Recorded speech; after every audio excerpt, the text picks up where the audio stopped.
Hello, bachcho. Let's read out the questions. Question says, statement first. A body thrown horizontally strikes the ground with the same velocity with which it was thrown. जब body को हम horizontally throne करते हैं ताकि वो ground को strike कर सके, तो वो सेम वेलोसिटी से स्ट्राइक करती है जिसके द्वारा उसको थ्रो किया गया था। स्टेटमेंट तुम बोला जा रहा है कि vertical velocity of projectile thrown horizontally remains same throughout the motion। जो वर्टिकल कंपोनेंट ऑफ वेलोसिटी होता है प्रोजेक्टाइल मोशन में, वो हॉरिजॉन्टली रिमेन सेम होता है थ्रू द मोशन।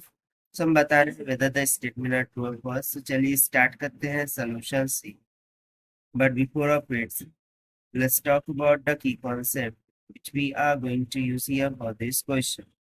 सो यहाँ पर हम simply plane projectile motion concept का यूज करेंगे। चलिए सबसे पहले तो इसको ड्रॉ करके अंडरस्टैंड करते हैं कि लेट्स सपोज कि वर्टिकल एक्सिस हो गया, ये हमारा हॉरिजॉन्टल एक्सिस हो गया। यहाँ से हमने ऑब्जेक्ट को थ्रो किया है and it reaching to this object point. So इसको हम मान लेते हैं ओ, इसको हम मान लेते हैं ए, और ये जो पॉइंट है इसको हम मान लेते हैं कुछ बी के बराबर। ठीक है। सो ऑब्वियसली जो एंगल ऑफ प्रोजेक्शन होगा वो थीटा के बराबर होगा।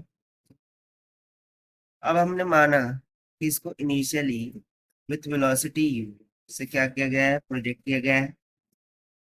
तो इसके दो कंपोनेंट होंगे, एक होगा हॉरिजॉन्टल कंपोनेंट, एक हो जाएगा वर्टिकल। हॉरिजॉन्टल कंपोनेंट हो जाएगा u equals to u cosine of theta, और वर्टिकल कंपोनेंट हो जाएगा यू साइन ऑफ थीटा का। अब यदि मैं इस पॉइंट बी की बात करूँ तो ये बेसिकली एक मैक्सिमम हाइट को इंडिकेट करता है, और इस पॉइंट पर जो वेलोसिटी है उसका सिर्फ और सिर्फ हॉरिजॉन्टल कंपोनेंट होता है, that is u of x, which is nothing but equals to u cosine of theta. साथ साथ जो u ऑफ y यानी कि वर्टिकल कंपोनेंट है वो मैक्सिमम हाइट पर टोटली क्या हो जाता है, जीरो हो जाता है। ऐसा क्यों? क्योंकि after reaching to the maximum point जो final velocity of the projectile है वो जीरो हो जाती है। That means to say it will have only the horizontal component, not the vertical. फिर उसी तरीके से यदि मैं इस पॉइंट पर बात करूँ तो इस पॉइंट पर भी दो कंपोनेंट हो जाएंगे, that is u of x is equal to u cosine of theta, क्योंकि ये इस प्रोजेक्टाइल के साथ सेम एंगल थीटा बना रहे हैं। और साथ ही साथ जो u ऑफ y होगा that will be equal to minus of u sine of theta. ठीक है। And in through the motion vertically downward direction exact होता है, which is nothing but called as the acceleration due to gravity। ये किसके equal होता है, g के। साथ ही साथ हॉरिजॉन्टल डायरेक्शन में एक्सेलरेशन क्या होता है, जीरो के इक्वल। सो इस प्लेन ऑफ मोशन के अकॉर्डिंग यहाँ पर हमने क्या जाना कि देखिए जो horizontal component of the motion है, ठीक है, वर्टिकल जो वेलोसिटी का हॉरिजॉन्टल कंपोनेंट है u ऑफ x, वो थ्रू आउट द मोशन क्या है, सेम ही है। And this is because of the acceleration is zero along the horizontal direction, while if you see the vertical component throughout the motion is nothing but changes। ठीक है, यहाँ पर ये positive है, maximum height पर vertical component क्या हो गया है, जीरो, और जब वो डाउनवर्ड आ रहा है टू रीच द ग्राउंड तो उस टाइम पर ये निगेटिव हो गया, यानी कि ओनली वर्टिकल कंपोनेंट चेंजेस।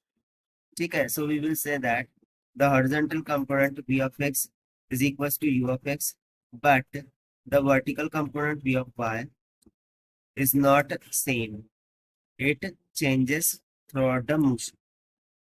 यह हमें यहाँ से पता चलता है। सो इस कंसेप्ट के अकॉर्डिंग जब बॉडी को हम थ्रो करेंगे हॉरिजॉन्टल, वो स्ट्राइक कर रहा होगा ग्राउंड को with the same velocity which with it was through. तो क्या ये स्टेटमेंट ट्रू होगा? नहीं।